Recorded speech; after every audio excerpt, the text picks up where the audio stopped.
Looking for a fun way to win up to 25 times your money this basketball season? Test your skills on Prize Picks, the most exciting way to play daily fantasy sports.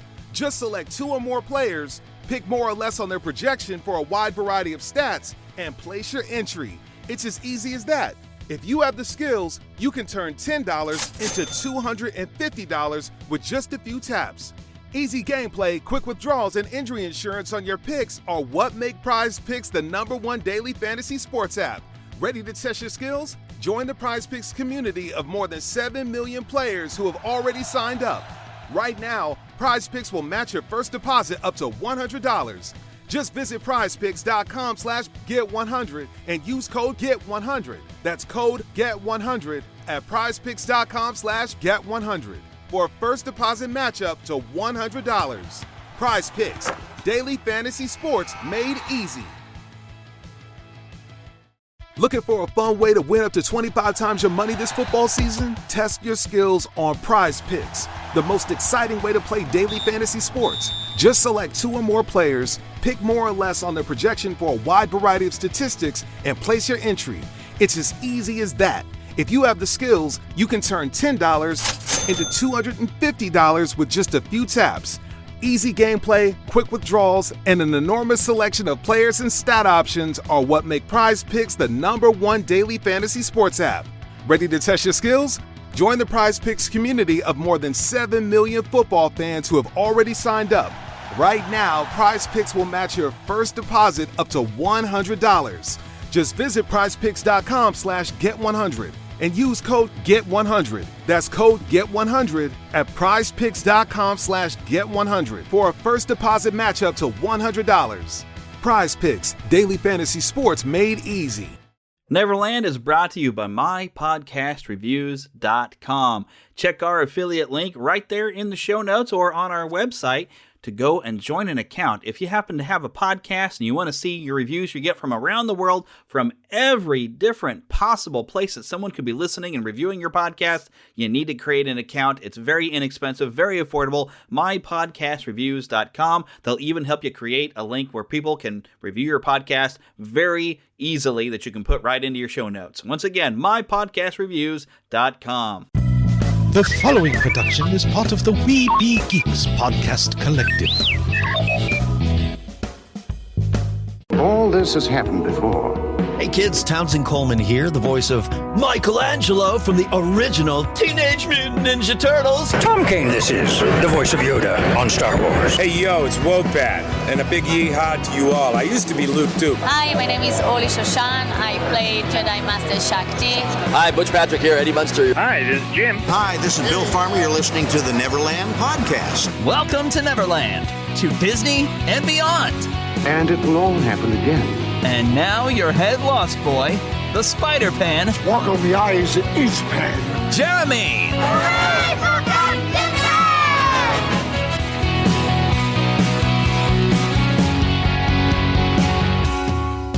Take your pixie out of your pockets, Neverlanders, and sprinkle some pixie dust around, thinking the happy, happy, happy thoughts. And hey, Eric is doing what Philip likes to do and acting it out. But we're going to fly to Neverland. So, yeah, Philip has gotten to a habit when I record live in person with him. He's doing his sprinkle things he's doing. And now, Eric, we're on camera, and he is doing the same thing. So, it has become tradition that while I say it, somebody has to act it out. There we go. Indeed. Yeah, there we go. But hey there, it's Lost Boy Eric. We haven't talked to you in, it's been a little while. Yeah, it definitely has been. Life is just crazy. Indeed. Well, I even got a few crazy stories to share, speaking of that. So, because life has been kind of nuts. And this is going to be an episode that's kind of long coming. There's some stuff I've meant to do. We're going to begin our first dive into a book I actually found at the Salvation Army thrift store. And it's 20 Years of Magic from Walt Disney World. Because, hey, Eric, did you know that Walt Disney World is turning 50 this year? Is it? Yes, indeed. My goodness. I wonder what is happening on October 1st at Disney World. I bet it's something awesome. And I bet I won't be able to be there to check it out. Well, neither will I. Yeah. And I bet limited capacity means a lot of people won't be there. But maybe by October things will get better. I actually got my my first vaccination shot. Oh, good. Good. You know, being a diabetic, I'm in that tier. I actually just went like Saturday. And okay, yes, I know my biology teacher wife reminded me that the vaccine doesn't take any effect right away. But I found it comical that, so after you get your shot, we went over to another room where I had to wait 15 minutes there in a chair, and then other people have to wait half an hour because they want to just make sure you're not having any immediate side effects. You know, they're keeping an eye on us. There was a large crowd there, but they had us go into a room. We still had to wear our masks, and we still had to keep 6 feet apart. And they gave us a little yellow Post-it note. And when we get up out of the chair, we're supposed to leave a yellow Post-it note in the chair so they can come and sanitize it right afterward. And part of me would joked in my own head, it's like, but wait, aren't we all vaccinated? Are we worried about the next person to sit down after us because they just got a vaccination? But yes, I know vaccinations don't actually kick in that fast. But I thought it was funny. But what was kind of weird though is, so I'm sitting there and I'm starting to play a game on my phone. A man and a woman come in, and there's not chairs available that they can find for them to sit, 6 feet apart next to each other. So she sits in one seat, and he sits 6 feet apart next to me on my right, behind her. Now, after a little bit, they sanitize the chair next to the guy's wife. He gets up out of his chair and goes and sits in this other chair. I was like, wait a minute, didn't we all get through the lecture of when you get out of a chair, they want to sanitize it? Which kind of says to me, when you sit in a chair, stay there.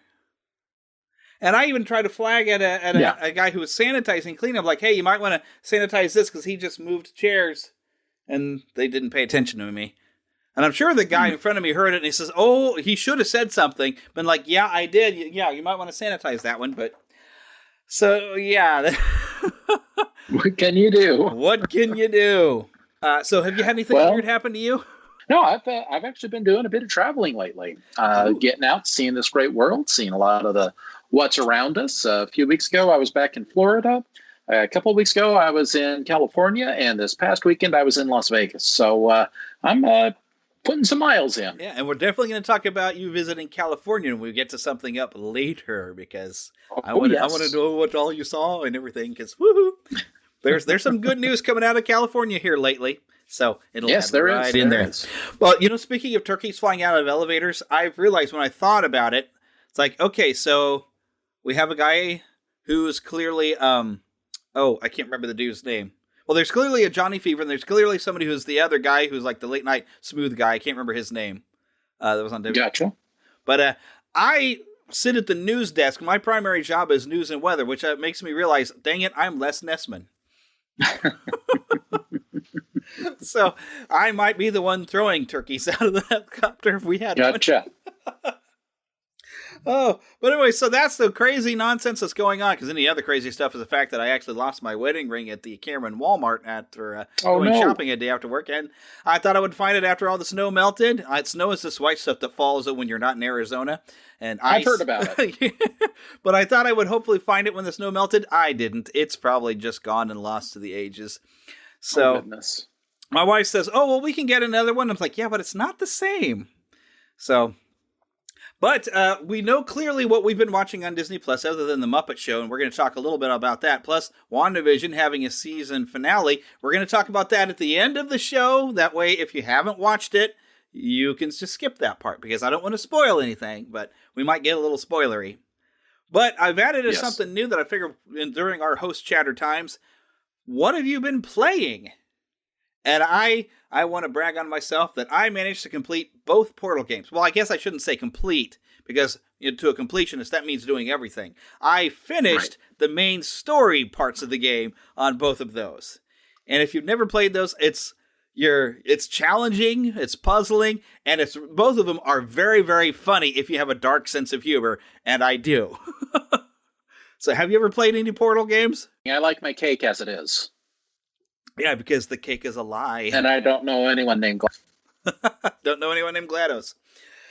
Well, yeah, I guess be thankful you don't, because that's GLaDOS really, really likes to test on humans, and it's not good. That's what I hear. That's what I hear. It is fairly inexpensive on Steam, by the way. Are you playing anything good?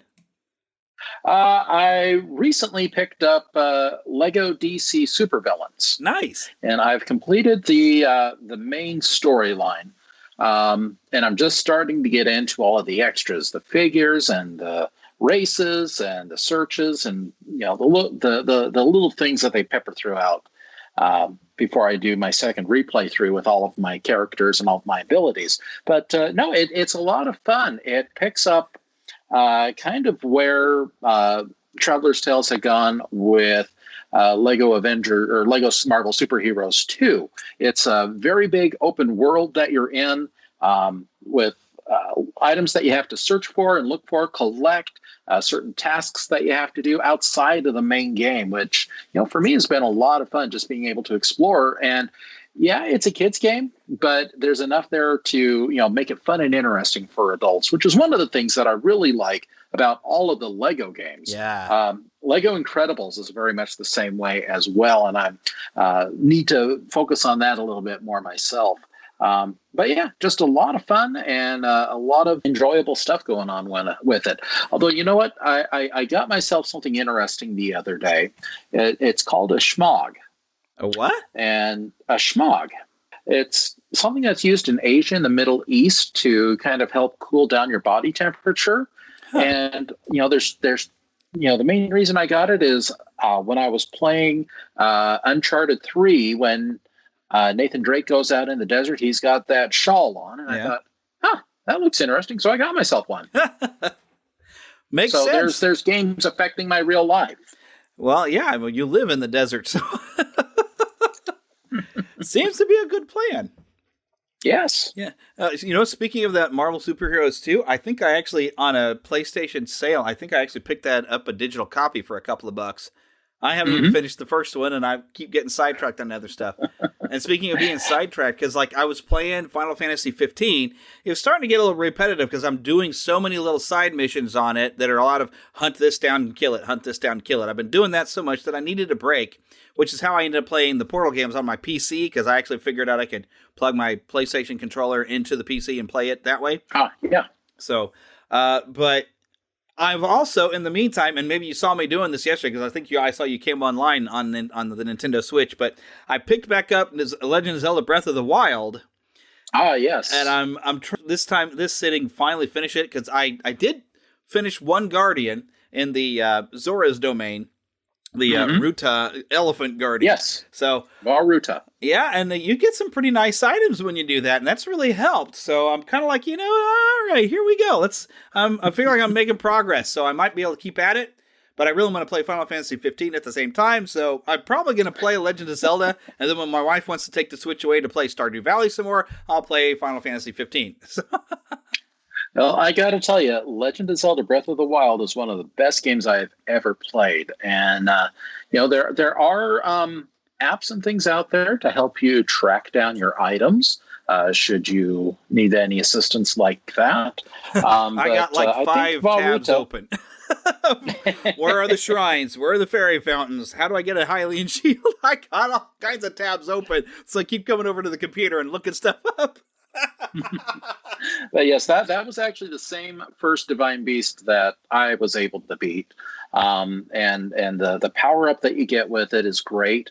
All of the power ups that you get as you meet these divine beasts are incredible, and you do have an opportunity to increase their resiliency through the downloadable content, through the DLC. So that might be something you'd want to look into. I already did.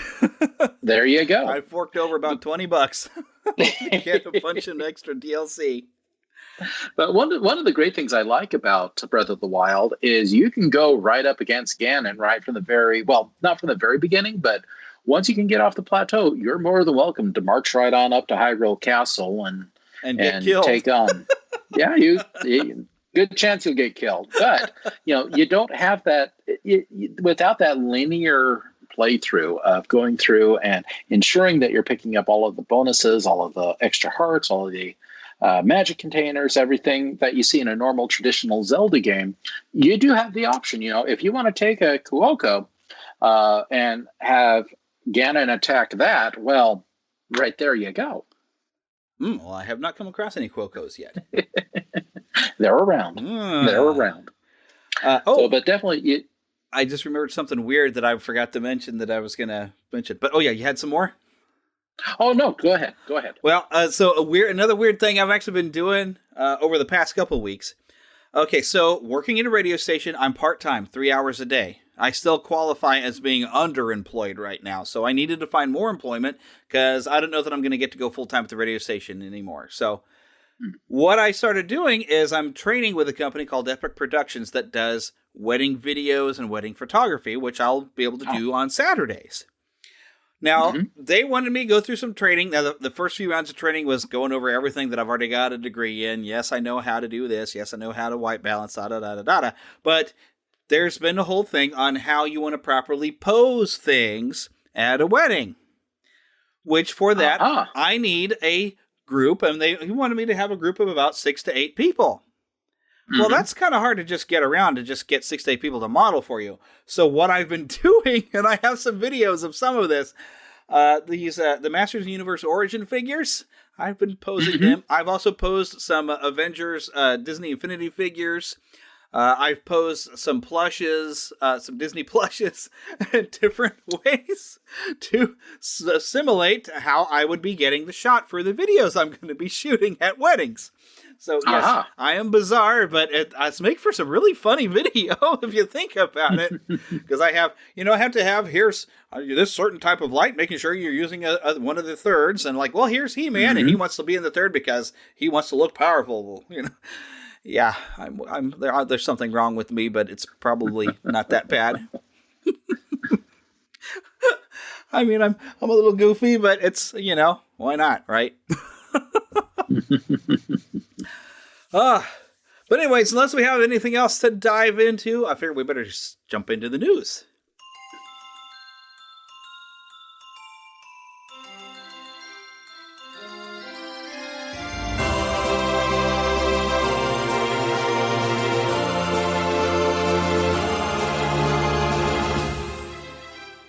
Spanning the Disney and geek universe to bring you the best in comics, toys, movies, and entertainment. This is news from around Neverland. So, okay, we mentioned October 1st is going to be, of course, the 50th anniversary of Walt Disney World. Right. But this announcement came, actually, Tuesday, March 9th, as I'm sitting here. Remy's Ratatouille Adventure grand opening at Epcot set for October 1st, 2021 in honor of Walt Disney World's Resort's 50th anniversary, coming straight from the Disney Parks blog. Yeah, of course, we kind of knew this was coming, but it's like, here's the announcement, Right. Yeah, I personally would have liked to have seen it, open up now during the Flower and Garden Festival. Yeah. Help take care of some of the crowds that are coming in. But you know what? Opening it on October 1st helps draw away some of the crowds from Magic Kingdom that are going to be there that day. So yeah.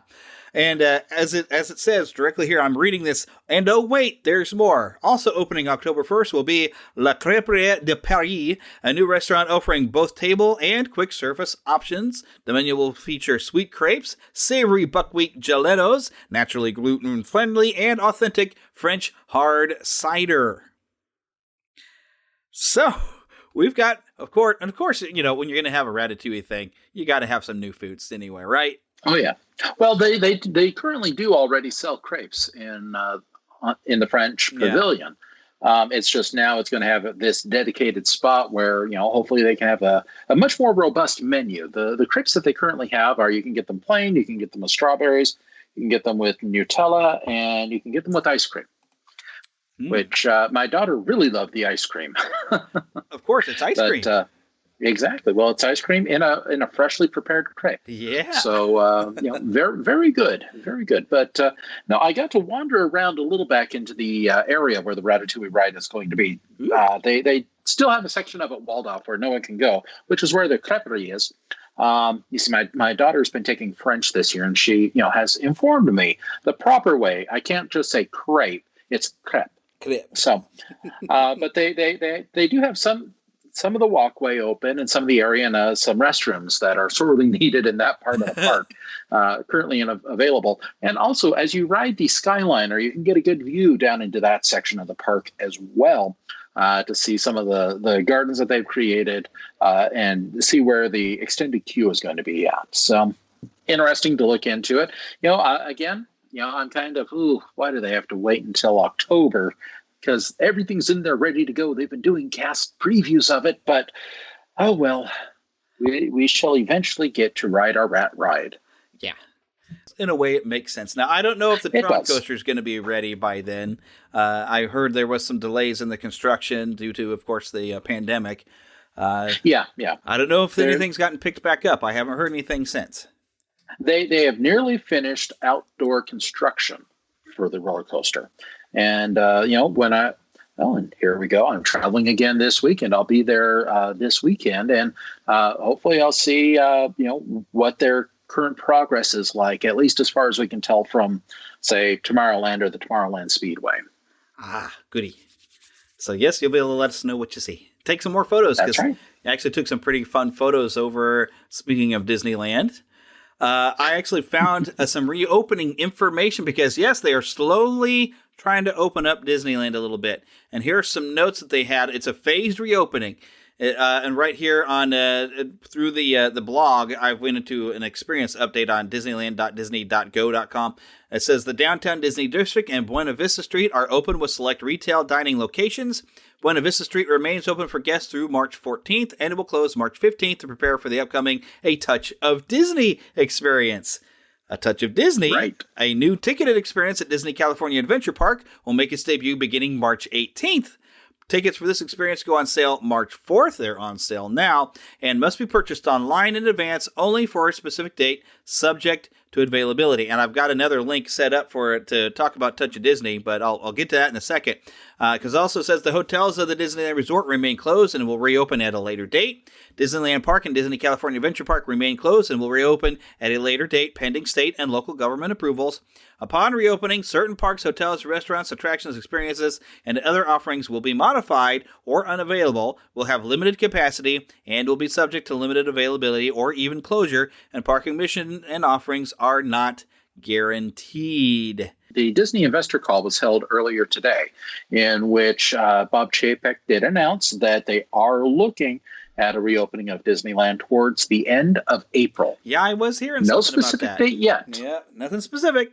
Yep, but this Touch of Disney, so what this is, okay, so introductory ticket price for guests ages 3 and over is $75, but this ticket includes parking for the experience at the Mickey and Friends parking structure, which begins at 11:30 a.m., a $25 A Touch of Disney dining card redeemable for food and non-alcoholic beverages at select dining locations within the Disneyland Resort, subject restrictions including not being valid for alcohol purchases.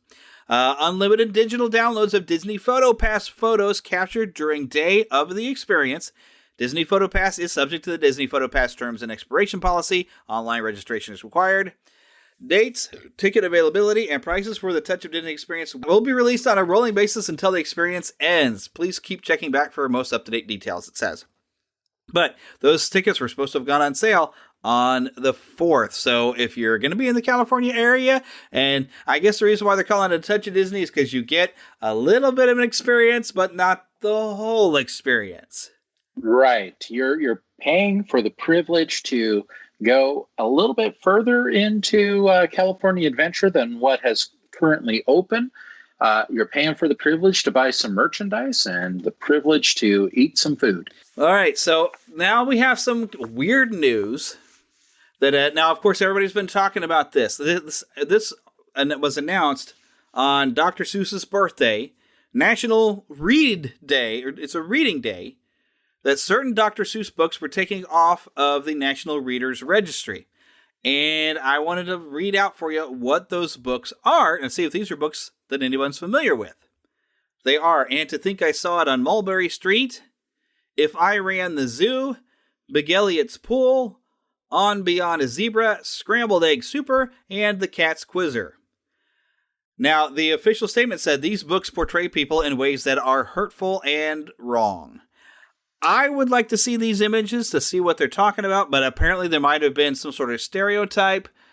Now, my personal opinion, when things are drawn in a cartoonish fashion, it is caricature. There are people of all types that are drawn in cartoons that look silly. I mean, let's look at Elmer Fudd and even Shmi and Captain Hook. There's 3, So Dr. Seuss had definitely a certain style. It was very whimsical. It's very silly. So personally, I don't want to see what's supposed to be so offensive. It is what it is. But those were the books that suddenly now The way that Dr. Seuss would draw in his whimsical, silly style is now considered to be offensive. Mm-hmm. Have you read any of those books? My grandparents had McGilligan's Pool, and I remember reading through it many times over at their home. I don't remember specifically any issue there, but as I've looked into it, apparently it makes reference to Eskimos, and it shows fish wearing parkas, fur hooded parkas. And that's now offensive. Apparently. Well, apparently we're supposed to say Inuit as a specific people. So right. I guess that's now what's offensive, and okay. There's also been a lot of concerns over Potato Head. So here's the quote from Hasbro's tweet. Said, "Hold that taut. Your main spud, Mr. Potato Head, isn't going anywhere. While it was announced today that the Potato Head brand name and logo were dropping the Mr., I am proud to confirm that Mr. and Mrs. Potato Head aren't going anywhere and will remain Mr. and Mrs. Potato Head." And they had a photo of the packaging, and it says Mr. Potato Head and Mrs. Potato Head down in the corner, but they're just changing their logo and their brand thing to be Potato Head. Now, to me, I don't know if this is some sort of weird canceling thing. To me, it makes sense because Potato Heads have been, you've got Darth Potato and Iron Potato. There's been superheroes and pop culture characters. I mean, before Funko was all over the place, there was Potato Heads popping up. And so they haven't all been Mr. Potato Head. They've been Darth Vader Potato Head and Spider-Man Potato Head and Wonder Woman Potato Head. So I'm just like, excuse me, I think you mean Darth Tater. Well, yeah. And Spider Yam. You know what I mean. No. So I mean, it's hey, I'm an Idaho boy. Potatoes are my thing. So I don't really see this as being problematic to people. You know, to me, it's like they're just making potatoes characters like they always have, and whether it was done for some sort of other, you know, quote unquote woke reason or not, I don't know. But that's what Hasbro officially put out, and I'm cool with this. It makes sense to me, at least because of how many different kind of Potato Head characters they've actually put out. Mm-hmm. So I'm like, yeah, it's kind of like the discussion we had when the new Doctor Who was announced. I don't see any issue with it. It's the Doctor. Exactly. Now, granted, individual episodes in the series itself apparently wasn't that good. According to, I only saw like the first episode of it. I didn't get a chance to watch any further. But I kept seeing people saying, "Oh my gosh, who's writing this? This is awful." And so I wasn't watching because apparently the writers went off the deep end. So, but that's what I've heard. I haven't had a chance to really see many of the episodes myself. Yeah. So I've been traveling too much. Yeah, that's my excuse. Yeah. Yeah. And I don't even have cable anymore. I've shut off everything, and I've just got a few streaming services, and I don't know that I have access to any modern Doctor Who episodes so much anymore. Although I think one of the services does have it, and I know there's this Pluto TV that you can watch for free, and it has channels that just stream one particular show or the other, which I did learn. If you're having a bit of insomnia, don't find the channel that shows nothing but Star Trek: The Next Generation, because you won't fall asleep to that. You'll end up watching. I had that happen. Well, I am happy to report that HBO Max does have Doctor Who available on it, all of the current series. So, okay, I've started getting reacquainted back with the no, not even David Tennant. I'm suddenly blanking out on who was the Doctor. The first one they brought him back.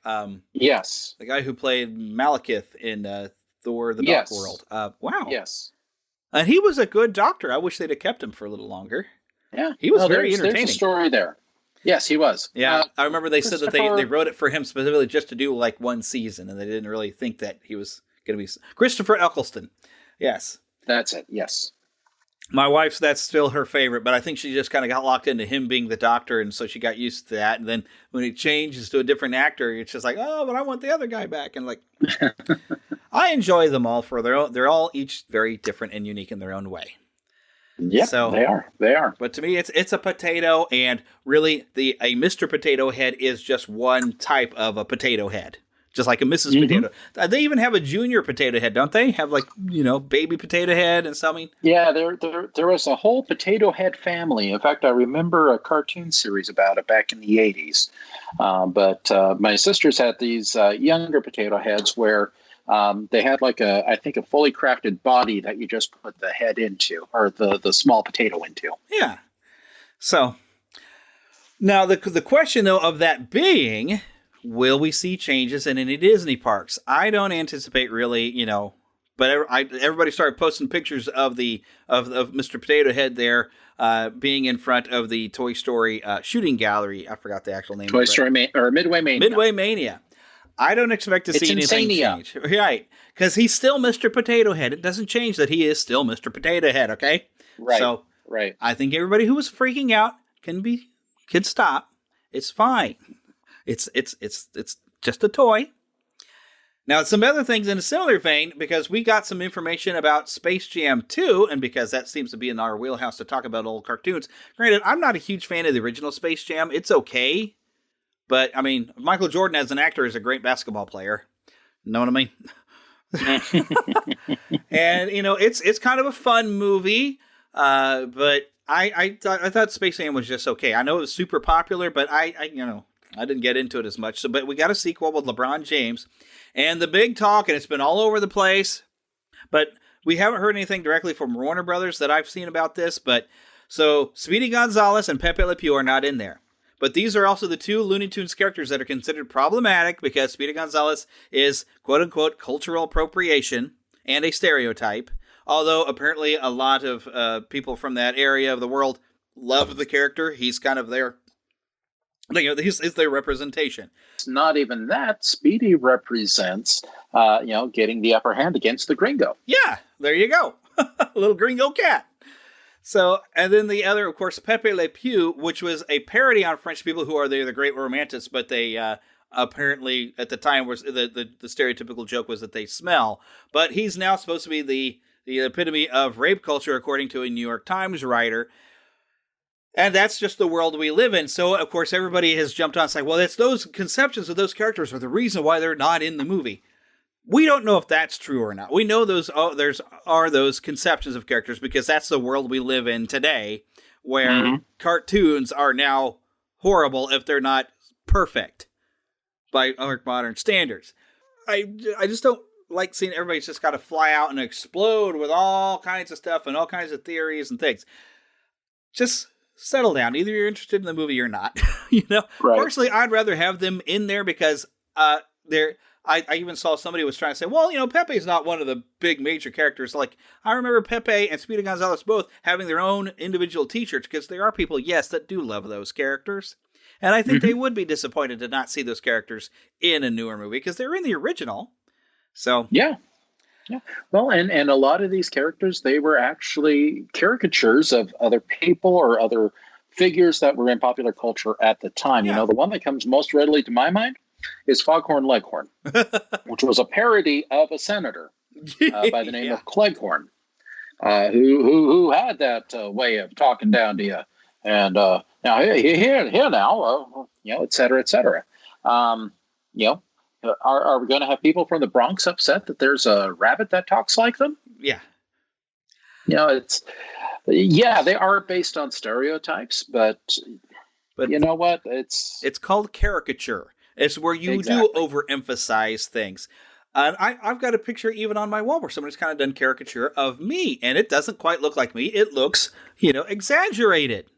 Because that's what it is, and that's what cartoons are. They just exaggerate things to make it look enough like a certain type, And I think I saw somebody even on Facebook who was kind of upset about this, saying, stereotypes actually do come from actual bits of truth that we kind of get accustomed to. Well, that also we end up generalizing sometimes, and that's what creates a stereotype. But there's usually some level of truth somewhere underneath that created the stereotype. So, Come on, people, let's relax. They're cartoon characters. Okay? We're supposed to have fun with cartoon characters. That's what we do here at Neverland. We have fun. And one of the things we have fun with is cartoons. And when we get into movie reviews, but before we get to movie reviews, we're going to have to go to the trailer park. But when we get into movie reviews, there's some old cartoon characters that are back. Okay, so we get to talk about that. That's what we do here. Because although I wasn't a big Tom and Jerry fan, I must say, when I was a kid, because I was always rooting for Tom, and Tom never won. But that's not the point. But anyways, before we get into talking about any movie reviews, we got to go to the trailer park because hopefully you got to see this. Mama, another gator got in the house. Another gator? Give me that shovel. Come here. Get him, Mama. Get that gator. The Neverland Trailer Park. I somehow know that I missed this popping up on YouTube, but when I went to go see Raya and the Last Dragon, Luca from Pixar.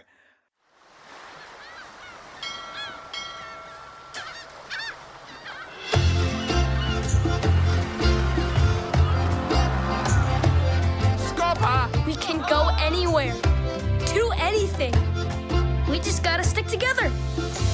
We underdogs have to look out for each other, right? Underdogs. This is gonna be the best summer ever. We'll ride down every road. See the whole world together.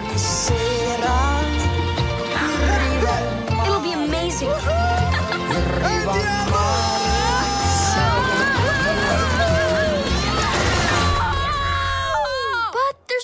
One thing. Whoa.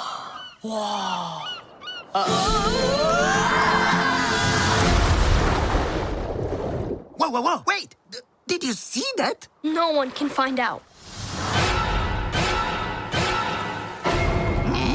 Please don't take my sunshine away.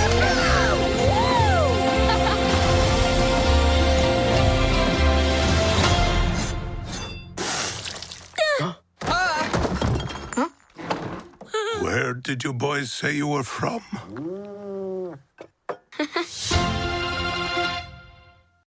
This is something you don't know what it is. You're just like, oh, well, this is kind of neat. Look, we're, it's kind of a summer. It's colorful. Then all of a sudden, these two boys that were kind of falling around get wet. And it's a reverse splash. It's two mermen that are, they get wet and they start showing their real form, but they want to explore the human world. And what sold this for me, other than it being Pixar, because, it's Pixar, I'm in already. But there's this one moment where the two boys are sitting over at like a friend's house or whatever to have dinner, and the father chops the head off of a fish, and one boy's spit takes water onto the other one, and then turns half of him fish, and so they have to duck him under the table before somebody sees him. I was laughing hysterically. That was it's so funny. It was so great. I am excited for this just from that. I know I've heard of the movie coming, something called Luca, but we didn't know anything about it. But this teaser just was a riot. I am so happy. I want to see this. It's Pixar. It's funny. Well, and the director is Enrico. I'm gonna slaughter this one.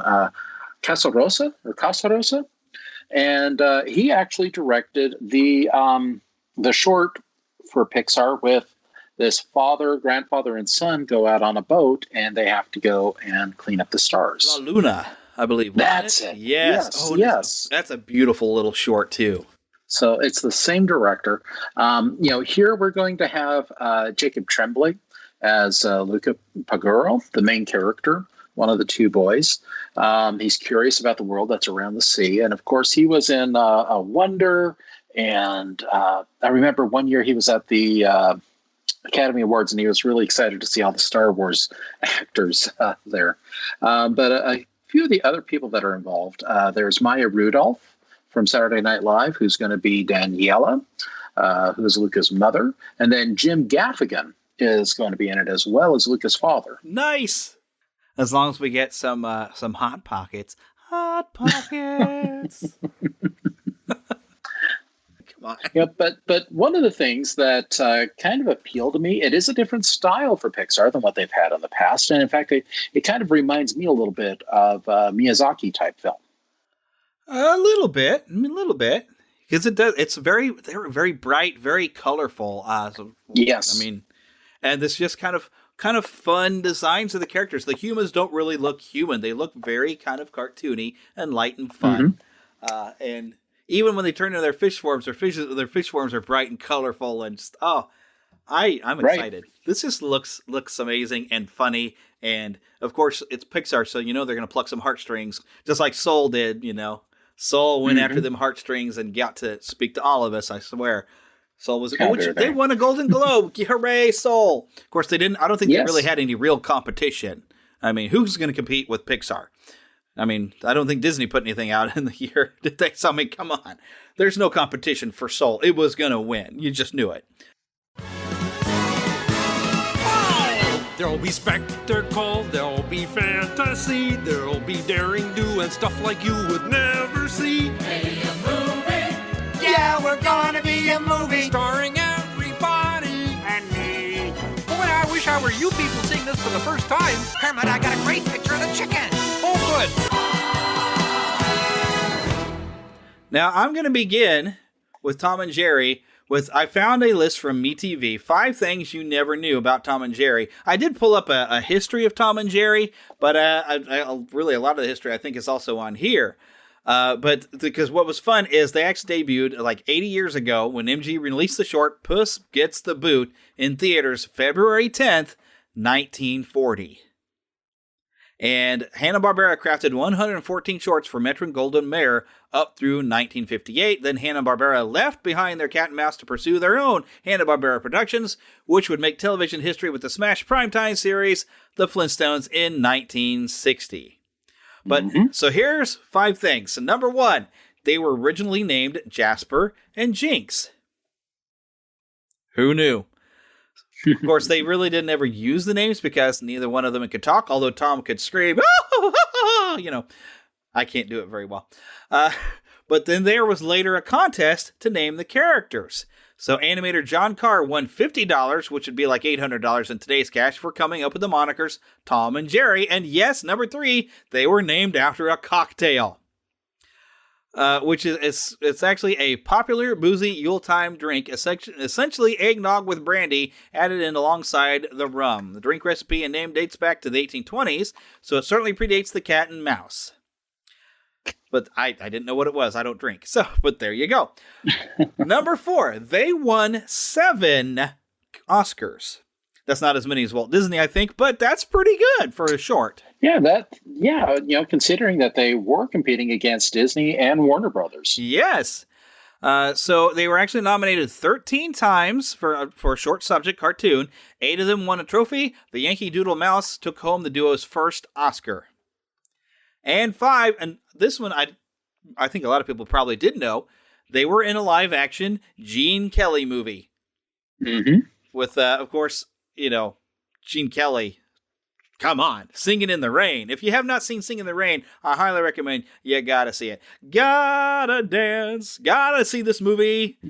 It's so great, and that's the movie that will make you realize why Gene Kelly was a great leading man in musicals. He was so talented and had that perfect smile. I mean, the thing is, I have not seen this. It's the Worry Song, but I don't know if that's the name of the movie, or I think that might be just the song that he does with Tom and Jerry. I don't know what movie this actually is. No, Anchors Away actually is apparently where he's in there. Okay, yes. 1945. So, but Tom and Jerry is the original cat and mouse cartoon that has been parodied by The Simpsons with the Itchy and Scratchy show. As I said earlier, Jerry was a jerk. Usually started things. Tom could be a jerk too. But one of these is a household pest. The other is a household pet. Okay? Although sometimes Tom is portrayed as a stray cat. But, yes. I was rooting for Tom, so I never really got into it because Jerry pretty much always came out ahead because he was supposed to be a cute little mouse. And I have some mice as pets as well. Yes, true. I currently have 2 cats, though. So what does that say about me? I don't know. How about you? Did you always root for Jerry or Tom? I always rooted for Droopy. Almost did a spit take myself. I did that. I was drinking water. Because Droopy has little hidden appearances in this movie. Yes, he does. He does. So, yes. If I did an overall on this, it is nice that you had at least a cameo from Droopy, and there's even a sign that kind of, you see half of Droopy's face, and he does make an appearance. But this is not Who Framed Roger Rabbit. It's not as savvy and clever and, well, I won't say as fun, because I'm sure this was fun. This, I think, is a good, and this is what Philip was even telling me when he watched it before I did. This is a good way to kind of get your kids familiar with Tom and Jerry, so maybe you can show them some older Tom and Jerry cartoons, because a lot of the old gags were kind of refreshed, and they did keep the characters as you would expect it, where Jerry kind of starts some stuff, but yet Tom always gets blamed for it. Mm-hmm. So they kept the characters very much intact, and they even had Tom's signature scream kind of there. It was a little slightly newer, voice person, I think, but he was doing that style. So the characters are very much intact, but you see a lot of the gags that I think for the kids probably watching this movie are going to laugh hysterically probably and enjoy this a lot more, I think, than the adults will. As a grown-up person, I was excited to see Michael Pena because I was waiting for him to tell me a story, though. Because, we love Michael Pena after seeing him in the Ant-Man films. He's so great. And he's great in this movie, too. Overall, it's pretty good casting, but I don't know, this kind of fell flat. But I think it is something you could have your kids watch to get introduced to Tom and Jerry. Although there were some, we almost cussed, but we didn't, that I didn't appreciate because they were clearly aiming this at children to be able to watch. But their idea of trying to keep the adults interested was like, we almost cussed. And I didn't appreciate that but yeah, overall, as an adult, I actually didn't enjoy this. And I'm kind of a big kid, but I didn't have much fun. I was able to watch through the whole thing. I laughed at a couple of things, but really, I'm going to go with what Philip was telling me. He watched it with his nephew, and his nephew just loved it. Something, that must be the target audience is the kids, because it's a lot of slapstick, goofy fun that you'd see in a Tom and Jerry cartoon. Yeah, and I'd have to agree with you. Starting the film with a pigeon rapping. Yeah. It just, right there, that just kind of threw me way off, and I knew exactly what type of movie we were going to be seeing right from that moment on. The bits and gags just between Tom and Jerry, classic. Yeah. They have updated a lot of those bits and gags from the shorts. I was able to say, yeah, I remember that particular thing happening in a short. Mm-hmm. But when it focuses on the human characters, it just, I don't even have words for just how disappointing that was. It reminded me of that first Bean film, where Mr. Bean, we usually see him interacting with his own environment and maybe one or two people. And he's just causing a disaster. When it's by himself, it's funny. But when Mr. Bean was very dialogue-y and we started to care about the other characters he was interacting with, now he's a walking disaster, and it's not funny. It's kind of stressful. Right. And this is what Tom and Jerry, I think the only human we ever saw was like the maid or whatever. Thomas, get that mouse, she was up on the chair. Mm-hmm. But because they are a destructive force, really, in that cartoon. They destroy the place. But now you add it into where we're supposed to care about all these humans in this hotel. When they come in and they destroy stuff in their typical way, now it's problematic and it's not as funny. And that just kind of confirmed to me that Tom and Jerry work best as a short. Yes. I don't understand why there's been such an emphasis over the past 20 years to put them into a movie setting. Of course, there was the Tom and Jerry movie from the 90s in which they both discovered that each other could talk, and they didn't know it because, hey, they had never talked to each other. And it threw in a Poochie type dog to rap. They've had these made for TV movies like Tom and Jerry and Willy Wonka and the Chocolate Factory, or Tom and Jerry and the Wizard of Oz, where it just kind of seems like they're throwing them in conjunction with another Warner Brother or MGM property that just doesn't quite mesh right. Kind of like what they're doing with Scooby-Doo. Yeah, very much. I am holding out a little bit of hope that, for what else they have, because there's a lot more to Warner Brothers catalog with what they're planning on doing with that universe. Tom and Jerry were good. It's just the rest of it just fell really flat for me. Do your kids have a good time? At least the younger ones? They didn't watch it. Oh, okay. So it was I couldn't get them interested in it. So it was just me. Oh, wow. Well, we do have a better movie to talk about. We certainly have another movie to talk about. Raya and the Last Dragon, produced by Osnat Schurer, developed under the leadership of Disney Animation Chief Creative Officer Jennifer Lee, co-writer Adele Lim, head of story Fawn Vera Soonthorn, and co-head of animation Amy Smead were all among women leading the creative charge on this one, which when I did research for what the Walt Disney Company had to say, that's the thing they really want to talk about. Oh, even technical supervisor Kelsey Hurley, with associated technical supervisors Gabriela Hernandez and Shweta Viswanathan. And I'm probably butchering all of these names. But those, they want to boast about that they had a lot of women working on this, and International Women's Day was sometime this week. So I thought it was kind of a fun mention, women who are making really cool animated Disney films. My overall thoughts on this, I feel like they really ripped off the Avatar Airbender series. I felt like I was watching a video game, because this plot could have been played out in a Legend of Zelda game, I swear. Where you're going on quests for individual items in each land that has a different style and world to that little land. So, I mean, it felt like a lot of stuff that has already kind of been recycled and, graded. The visuals were really great, but I didn't feel like I was seeing anything new that blew my socks off, because I felt like I'd seen it in a video game. But the story, though, here is actually really good, and I really appreciated the message that this movie had. But you really, I think, have to be self-aware and have to take a look at yourself and see if you aren't to blame for some of the problems instead of casting blame on somebody else.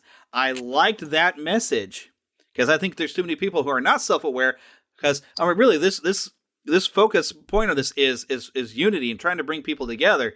And it really kind of shows how people have a habit of blaming everybody else for it without taking a look at themselves and say, well, what are you doing that's causing disunity? So I like that self-awareness that the movie teaches.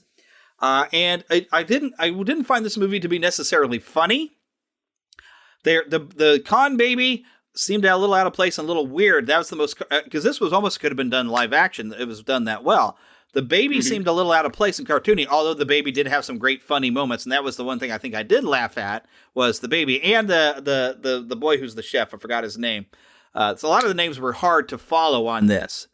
It was because they had different names, but that's actually one of my one real criticism would be this. I mean, because the great things, this was world building. I mean, this is fantasy. This is fairy tale. They build this great world based on kind of an Orient style concepts. But when you build a fantastic world outside of this, let's imagine a movie in space called Star Wars in the 1970s. If somebody would have been like, groovy cat, it would have totally thrown you out of the world you created. And that's the problem I had. Some of the dialogue, like, oh, well, my girl's like this, and yo, this is my bestie. Characters shouldn't be talking in modern Earth slang. If you want to have some slang, invent some. Shiny. Can anybody talk about, what Serenity and what was the series based off? I forgot it. I don't know if we can talk about that particular director anymore, but the language that he used within his shows was transformative. He, wasn't listening to anyone in particular when they came up with catchphrases like that, or like you said, the slang in particular. Slang should be unique to its world, and that really pulled me out. And I saw somebody who just kind of went after Awkwafina for her portrayal of Sisu the dragon, and I said, well, I don't know if it's all completely her fault, or it's just the way they wrote that character, kind of interpreted the way she played it, because they were the one, somebody wrote that dialogue for her, and some of the other characters kind of talk like that, and that pulled me out of this fantastic world they had constructed. When I was like, sort of like the Ice Age films. The Ice Age films started out great, but they kind of let a hip hop style get into it. Then like suddenly it doesn't feel like this ancient world of ice. Now I feel it's very modern and it doesn't work anymore. That's the only criticism I have, though. Well, I felt that the story could have probably used a little bit more development. I was very concerned that I don't want to give anything away, but, at the climax of the movie, there is an event, and I was very surprised that Raya did not try to, again, I don't want to give anything away here, but, Raya, was responsible for something that happens, and I don't see her trying to, take care of the individual who was damaged during that event. There, I think I was obtuse enough. she's more concerned about going after her perceived antagonist than trying to help or provide supplication to the individual who was damaged. Yeah, I get it because, she played a part. She at least does acknowledge that she has some blame to play. But, yeah, I guess they could have gone further with that, couldn't they? Yeah. Yes. But, and again, that does speak to a little bit more of the character building that they could have spent, like I feel, a little bit more time working on. But you are correct. This is world building. I have a good feeling we're probably going to be seeing more from this new universe in the future. Number one, it's Disney, so of course there's always sequels and television shows and whatnot. Exactly. So, I'm sure that's in the work, but, they've done a lot of groundwork here to set that up and to have the opportunity to move forward with that. Overall, I enjoyed the movie. I do have those small critiques about it myself, but, it's certainly not anything that, I'm would not want to watch with my family. In fact, my whole family was able to see it. We actually downloaded it through the Disney Plus app and watched it as we drove to Las Vegas last week. So I actually managed to get out to a theater. I was so happy. People need to be more self-aware and think about what they're doing that's actually being problematic and being rude. Well, now if I could just help instill that message in some of the people in lines behind me when I go to the parks. There you go.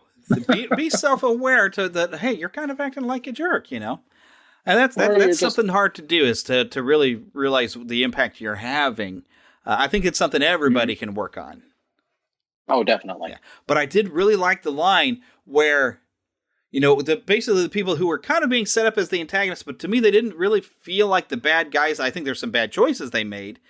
Because the real antagonist was something that I love the fact that it was the real enemy, bad thing, was created by human discord. I appreciated that. But I also liked the realization, I think it's Sisu that says, you realize everybody in this world, everybody has the same goals. They want a better world. Everybody just has different ways that they're trying to get there. Right. Oh, I love that. I really do. And I also really like the fact that here we have a father who is not discouraging his daughter, who's not telling her, the human world, what are you doing up there? Who was trying to help his daughter understand lessons and, did show a loving relationship between the two. Yeah. So it makes you feel it. It pulls at the heartstrings when I don't want to say what happens to him. But you feel it. And that moment you're like, oh no. And then that makes you kind of root for Raya and what she wants. And you understand that her it's interesting, but she's very single-minded in that she wants her father back. But you understand that character. But of course, she's not looking at the bigger picture, which comes along later. But you understand where she's coming from because you're like, yeah, I would really like to be able to bring all these people back as well. Before we get into some really fun couple of things that I have for you, I got to say something about my podcast reviews. Found at mypodcastreviews.com. If you go to neverlandpodcast.com, you'll see kind of a midway down on the front page, there's a little there's text in color. It says My Podcast Reviews. If you click that, you'll get in my referral. So, it does help the show out. And if you're a podcaster, what this does, this will collect reviews that you get from everywhere. I mean, everywhere. And you can have these reviews even emailed to you so you can see what your review's saying. And it also enables this little bit of code that I was able to put on the website where I can have reviews actually show up on the front page. Now let's take a look at it. Here's one of the reviews I've got from, ABP Finance. Gave me 5 stars, says, love it. Great show and great concept. Keep going. They've also created a very simple link where people can just click on it to leave a review, which you should be able to find if you look there on your phone or however you're listening to the show with the show notes. Simple click in there, leave us a review. That makes us feel great. It really does help spread the love and the show. So, and also remember, if you're a podcaster, I recommend this service. It's not very expensive at all. mypodcastreviews.com. And of course, please use our affiliate link on the front page. Now, with that having been said, did we say something earlier about October 1st being a significant day? Yes, we did. Yes, we did. Now, did I mention earlier that at a thrift store, I believe I did, I found a book, and it's called Walt Disney World 20 Magical Years. Now, I want to read for you the introduction. This is primarily a picture book. It's such a great find. It's primarily a picture book. It's got photos here in this introduction of Walt from Snow White and looking at the tiki birds and from the opening day at Disneyland. I mean, lots of great photos in here. It's even got like the first rendering of the Disneyland sketch in 1953. It's a black and white photo of that. It's very cool. But let me read this first introduction here to you. It says, Walt Disney was a man who always lived on the edge of tomorrow. His dreams seemed impossible to others, but he dared to make them come true. We know him first as a filmmaking pioneer. The first synchronized sound cartoon, Steamboat Willie, 1928, was his creation, as was 1932. He was also responsible for the first animated film that gave the illusion of depth through the use of the multiplane camera from the Old Mill in 1937. The cartoon, as realized by Disney, gained even greater stature in 1937 when Walt released his first full-length animated feature, Snow White and the Seven Dwarfs. He went on to introduce many more innovations to movie making, including stereophonic sound, Fantasia 1940, the 360-degree projection in Disneyland Circle Vision 360, 1955. This remarkable man's achievements also include the longest-running prime-time television series from 1954 to 1983. Although The Simpsons got renewed for 2 more years, so I think they may have surpassed it by now.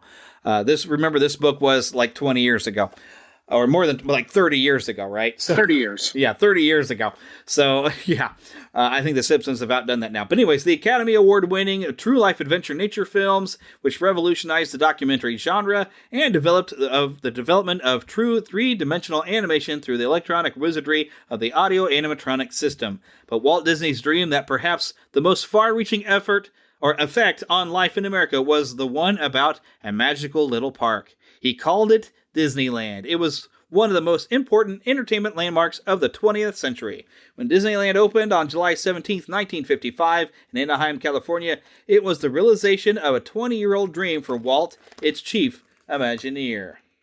The idea came along, Walt said, when I was taking my daughters around to those kiddie parks. While they were on the merry-go-round riding 40 times or something, I'd be sitting there trying to figure out what I could do. Those often unsatisfying afternoons gave him the notion of a family park that would be as entertaining for adults as for children. It took many years, Walt said. I started with many ideas, threw them away, and started all over again. Eventually, Walt's family park became Disneyland. Not an amusement park, and certainly not a kiddie land. Disneyland was like nothing the world had ever experienced. Walt had developed the concepts for the park on his own, with little consideration for what the world thought an amusement park should be. He used the ideas and skills of his filmmakers to create a giant outdoor stage with sets dressed for comedy, drama, and adventure.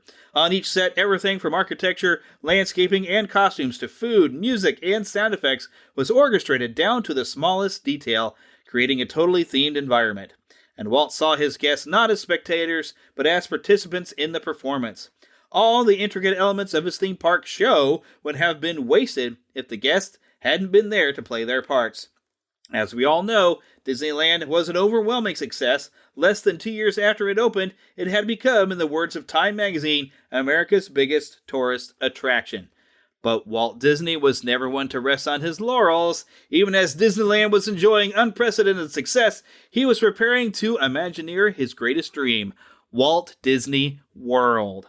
One of the things Walt realized after Disneyland was built was that he should have bought a bigger parcel of land. Speculators had snapped up the surrounding property and cluttered the environs of the Magic Kingdom with fast food establishments and motels. For Walt, this detracted from the magical experience that he felt Disneyland should be. So when the land was acquired in Florida for Walt Disney World, it amounted to over 150 times the acreage of Disneyland, 27,500 acres to be exact. On the property, Walt envisioned another Magic Kingdom, but also hotel and recreational facilities that would provide a complete vacation opportunity for the whole family.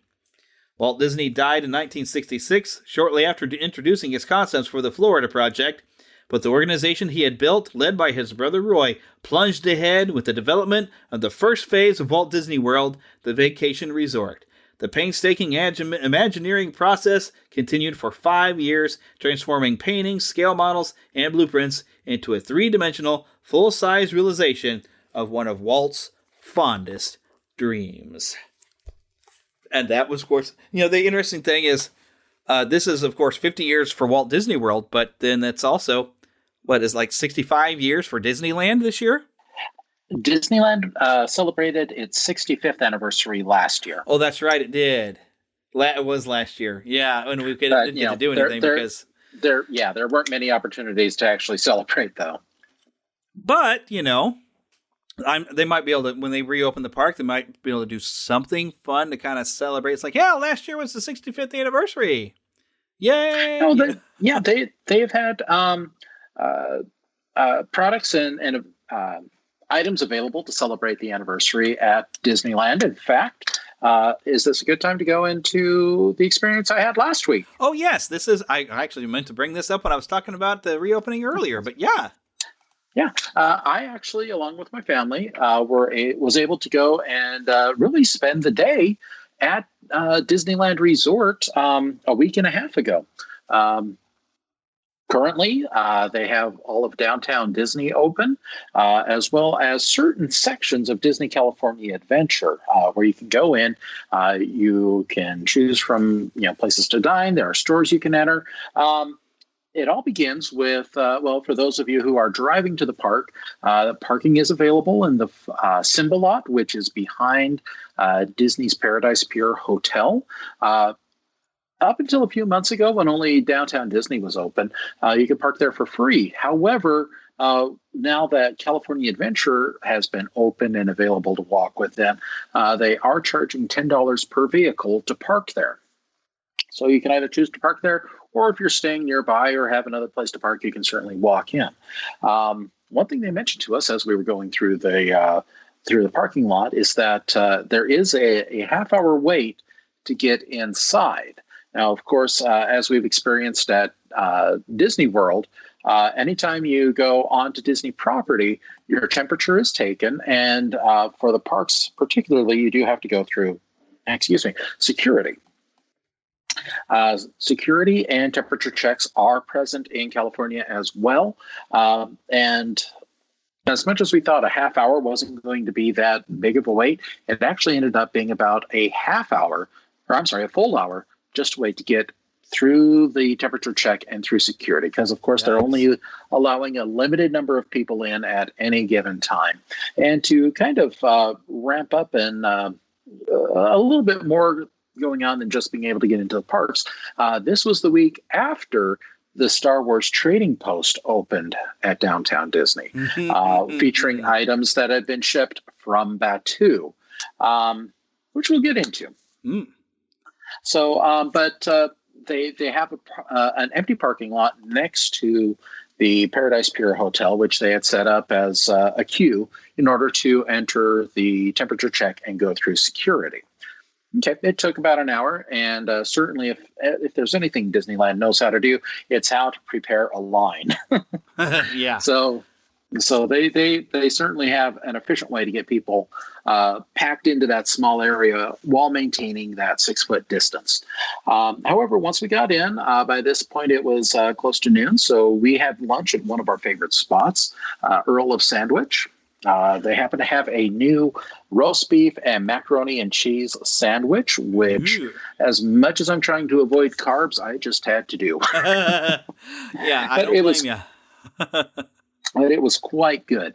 While we were waiting for our meal to be brought to us, though, or to be ready, my daughter walked across the way to where the Star Wars Outpost is. They are doing a virtual queue at this time in order to enter into it, because again, it's new. It has products that really haven't been available outside of Disneyland. They did have an outpost set up in the Wonderground Gallery, which is also in downtown Disney, but it's much smaller space, and again, very limited as to what they could offer. So she got the link to join the virtual queue, and I was able to do that. When I set up to go into the virtual queue, it said that there were approximately 360 parties ahead of me. Good night. No indication of how many people were in those parties, but that there were quite a few people already in line, and this is around noon. So with keeping that in mind, that we'll hopefully have the opportunity to check it out, we visited a few of our favorite locations in downtown Disney. We went to the World of Disney, which is, of course, the great big store that has everything, or most everything, that is sold in the parks. As we discovered when we visited back in September of last year, there's a virtual queue at that time. When we went this time, there was not a virtual queue, but there was a queue to wait in before you could actually enter the store. They have the line set up along the front side of the store, and you can enter in at the east end and exit at the west end of the store. So we looked around, we found a few things that have been catching our eye other places. And certainly, again, there's where they had quite a bit of the 65th anniversary merchandise available, along with 2021 merchandise. So particularly when we visited last year, a lot of their 2020 merchandise was being sold at buy one, get one free or buy one, get one half off. I don't recall seeing that this time around, but they certainly did have plenty of items to purchase. There's no shortage of that. Yeah. After exiting World of Disney, we thought, well, let's go see what's going on in California Adventure. They had one gate that was open, which you could walk into, and walked in, and there we are on Buena Vista Street. The trolley might not be running. You might not have cast members, there to greet you and welcome you. But I'll tell you, it felt just as much like home as it has been walking into any of the parks at Walt Disney World. Were they able to have like the live performers? Because don't they usually have, like on Buena Vista Streets where they'd have like the guys that would come out and sing A Suitcase in a Dream and stuff like that? Were they able to do anything like that? I'm afraid they don't. And if they are doing that, we didn't see any of that. But even in Florida, that's not the case. There are, for example, in the Magic Kingdom, the Dapper Dans will come out and sing, but there's got to be a lot of room for them to be able to socially distance. Yeah. So I did not see any of that, and I haven't heard of anything like that taking place at California Adventure. However, we were able to get in, and actually a little bit further than I initially assumed we would be able to go when we went in. They currently do have an exhibit set up outside of the former Muppets Theater with a couch and several TVs so that you can take your own WandaVision picture. Nice.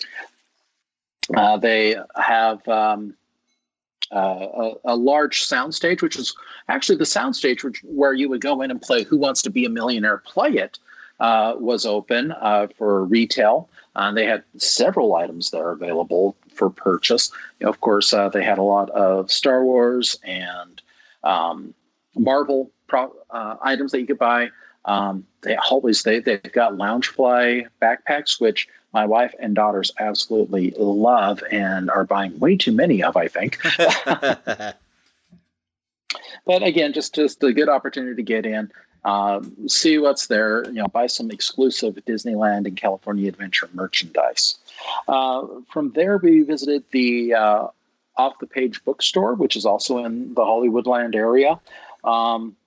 Which is one of my favorite stores because it has so much artwork in there. They've got prints and glissé paintings all over in there that you can look at, browse, and purchase if you really want to. It's also got several books that you cannot find elsewhere on the property. I actually ended up getting myself a copy of Star Wars Galaxy's Edge #1. It's a comic book that came out last year, nice. Kind of celebrating and giving a bit of the background story of Batuu and Galaxy's Edge.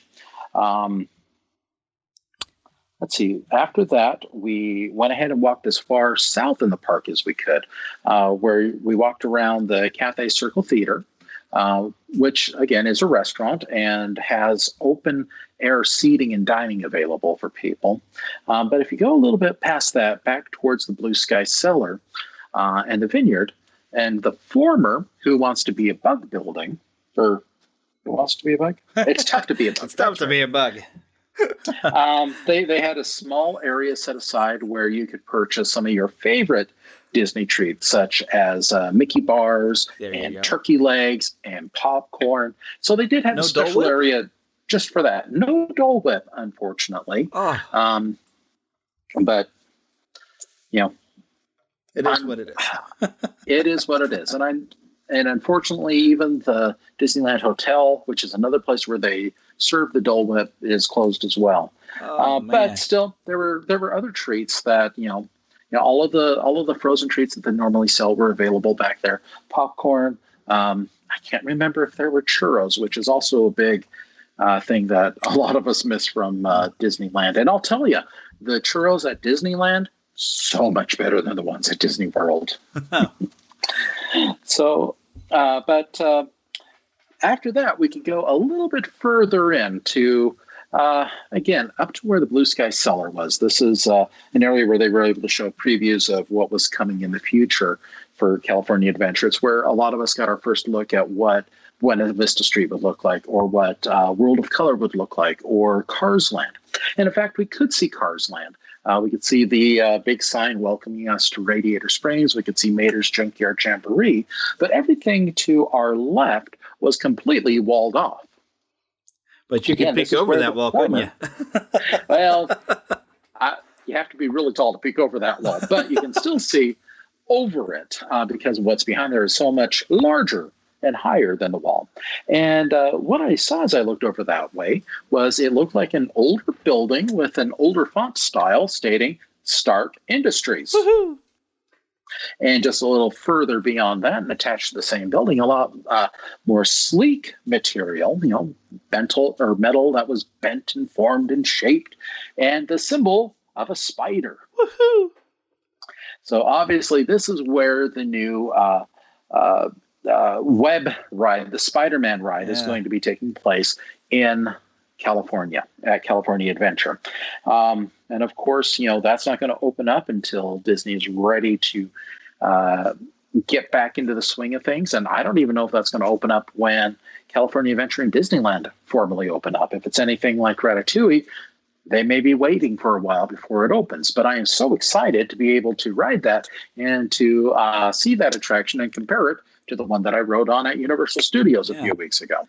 I know it's completely different storyline, different approach, but of course this is going to factor in with the Marvel Cinematic Universe and everything involved with that. But good to see just a little peek, see a little bit of the storytelling that's being told through the architecture there.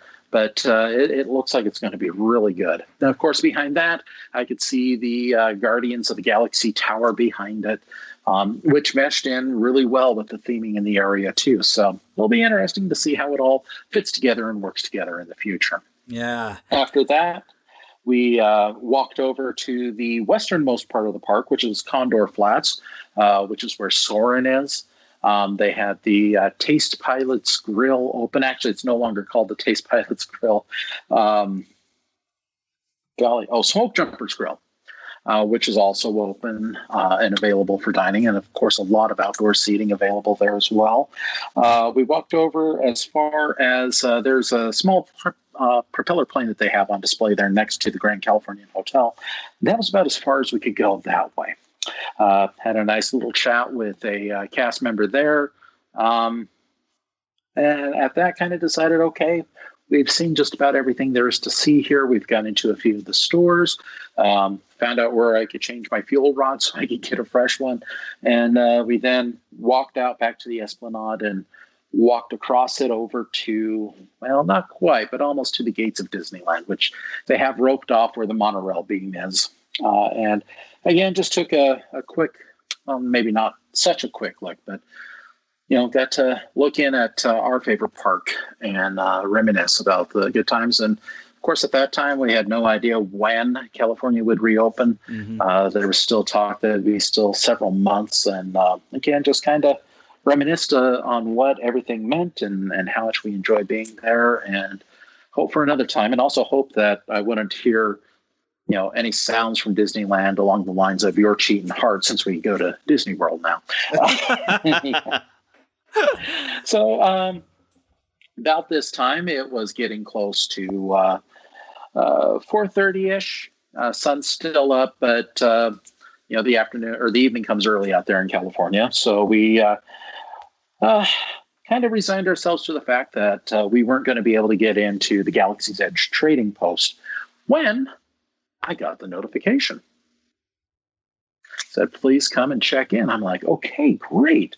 Now, I knew that there was going to be a line in order to enter into this shop. I didn't expect that line to be an hour as well. So, yeah, we went and waited another hour just to have the opportunity to go into the trading post. And it's very similar. Actually, I take that back. There is a trading post as well at Disney Springs out in Florida, but it certainly is not themed as well as this location. This is the former Rainforest Cafe, which had a Mayan temple theme to it. And for those of us who have all seen A New Hope, of course, the last act of the film outside of the Death Star takes place on the planet Yavin, which certainly has Mayan theme to it as well. So, that was a nice, interesting way to get involved and being part of the story. Of course, they had all of the specific merchandise that was designed for Galaxy's Edge there, such as the Lost Cat Pets and the Kawaki and Monkey Lizards puppets that are available for purchase. They had an area where you could go and you could look at the Legacy lightsabers and purchase one if you wanted. I have a confession to make. Back when I it wasn't my last visit to Florida, but I happened to get myself a Legacy lightsaber along with my Savi's Workshop lightsaber. I happened to get one that emits a red light. Oh my! Leave it at that. But anyhow, we did have a good time. We were able to, didn't feel rushed or pressure to get in there. Unfortunately, it is still a small space, which is why it takes so long for people to wait and to get in. In fact, I felt that there were several more people in the trading post that's in Disney Springs than they allowed into the one there in California. Of course, COVID being what it is and state restrictions being what they are, I can understand why there was a difference. Yeah. But still, it was good to have just that little bit of Star Wars experience in there that day. Yeah. And that pretty much sums up our day at Disney that day. Yeah, what little bit you could get. You just soak up what you can. Mm-hmm. To turn now a bit of a corner, because, I mentioned it before, and I probably should have dove into this before, but The Muppet Show is nearly complete on Disney+. There's a few episodes missing. Well, one total episode and a few songs that didn't quite get through. The one episode that's missing, from what I've heard, the guest star is somebody who later ended up in a prison, I think in Britain, if I remember reading it properly. Yeah. So they're like, yeah, we don't want to put that episode up. And also they're missing, I think, a Brooke Shields episode, because they did a parody of The Wizard of Oz, and they couldn't quite get licensing for some of the music. Although I would absolutely love to see that. Or not. It was Alice in Wonderland. Alice in Wonderland. Yeah, Wizard of Oz, I think they've got on the DVD. But yeah, there's an Alice in Wonderland with Brooke Shields playing Alice. I would love to see that, but yeah, it's not there. But I wanted to dive back in, and I used to actually get this magazine. Of course, the first magazine I got had Christopher Reeve on the cover, and Christopher Reeve was visiting Muppet Labs, being interviewed by Bunsen Honeydew and Beaker about Superman 4. That's the first issue I saw. But this Muppet Magazine actually premiered in January 1983, and on archive.org I found just 4 pages of it, including the cover, where here is Kermit, Fozzie, and Miss Piggy with the late, great Robin Williams. And it says exclusive Kermit interviews Robin Williams, plus Miss Piggy's advice, which, yes, she had an advice column at the back that was all kind of a joke thing where Muppets were asking her for advice. There's an E.T. parody. They talked to Mean Joe Green, and also the Great Muppet Look-alike Contest is what it says on the cover. But let me just go through just some of the features that they had. So, of course, they interviewed Robin Williams. They had the Muppet Holiday Songbook. Now, of course, this being a January issue, I bet it did come out right in time for Christmas. There was Mupp Man. It says, save your quarters and play our video game.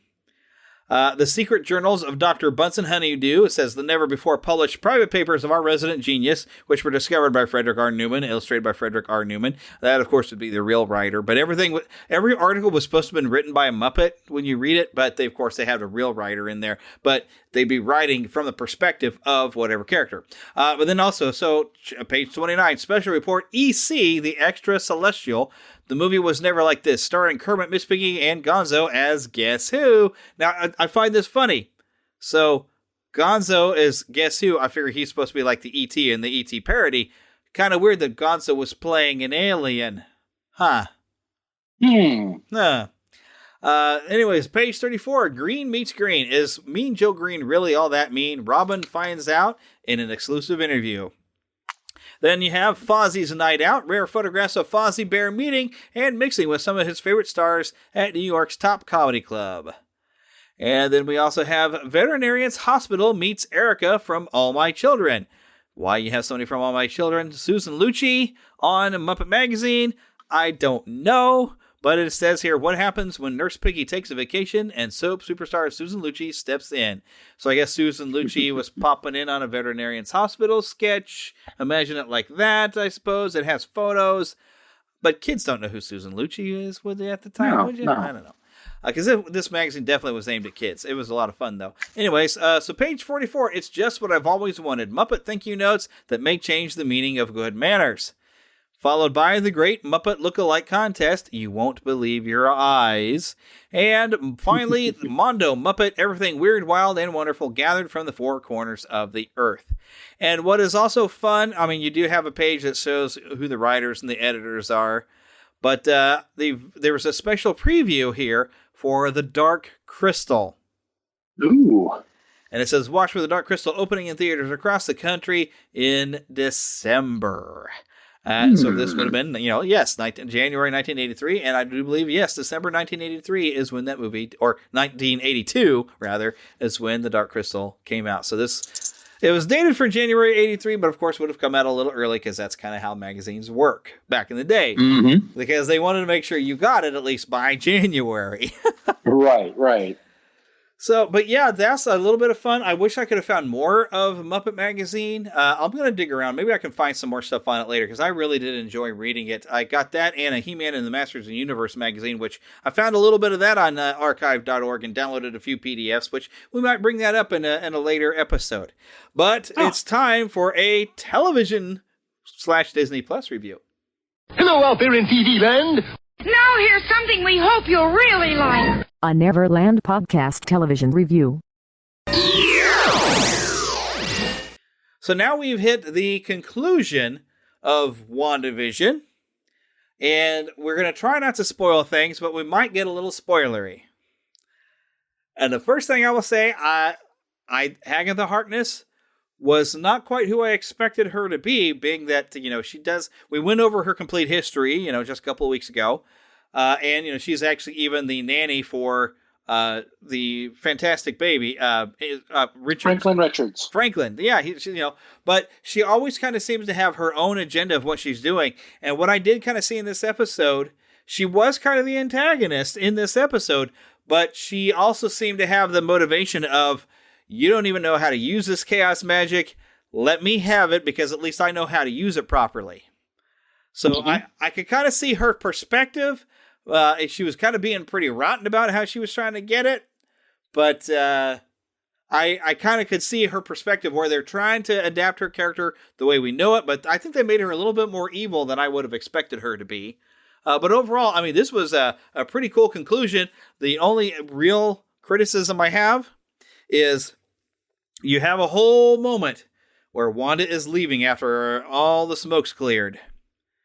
And she walks past all the townspeople, and they're all looking at her. And she goes over to Monica. She apologizes to Monica Rambeau for getting powers, which I'm sure Monica doesn't mind that she seems to have powers now, because hello, Spectrum. And she apologizes there, and then says, well, everybody out here is just going to hate me.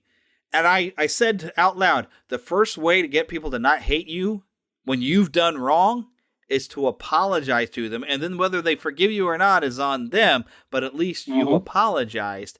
And I think that apology at the end of the show was very much missing from the episode. Yeah. And that's the only thing I would criticize. I'm like, we've developed this character because really she messed up some stuff and messed up some people's lives and hurt people. And she doesn't have to answer for that at all. She's not going to be held accountable for anything she did, apparently, at all. And that bothers me. Well, and to be honest, we really don't know that yet. We don't know what kind of a role Wanda is going to be playing going forward. Well, we kind of do. Did you see the very, very, very end of the Yes, I did. So. We kind of do, but we really don't know, how that story is really going to unfold. Yeah. Is she now a villain? Is she not? What is she going to learn? And what impact will Doctor Strange have on her character going forward? Yeah. The great thing is they mentioned the Sorcerer Supreme, but Wanda wouldn't know who that was. I really that she stuck around after the blip to find out who had joined them in defeating Thanos. She had other things on her mind, namely, where is Vision? Yeah. So, I can understand that, just saying Sorcerer Supreme really isn't going to mean anything to her. Not yet, but I'm sure it will. Not yet. It will, thanks to Sam Raimi. Yeah, and especially because, one of the things I find significant, and there's where I'm going to get possibly spoiler, is that very last scene where she hears the voice of her two kids saying, "Mommy, come find us," Mm-hmm. So it looks like they are going to lend into the comics, and I do still expect to see some sort of version of the Young Avengers in future, because they can carry the franchise very much with them. So, but I'm wondering how that's going to work because, we, in the comics, of course, Mephisto was... part of his soul was used to create them, but somehow they reincarnated. So I wonder what they'll come up with to where the children can come back. And especially now we did get to see that we do have a fully realized Vision back. Yes. I'm waiting for him to return. And is he going to be like the White Vision where he's emotionless, but he has all of his memories? Or is he going to be kind of like his old self? Well, he has all of his memories, but he does not have the Mind Stone. True, and I think that's the difference. So we'll see. I'm kind of wondering what he's going to be like, and because Wanda didn't know what happened between the two Visions. Right. I'm waiting for that. I want to see what happens when she sees Vision back. Well, definitely be interesting. Yes. One thing that I have heard is that there are going to be implications in Spider-Man: No Way Home. Ooh.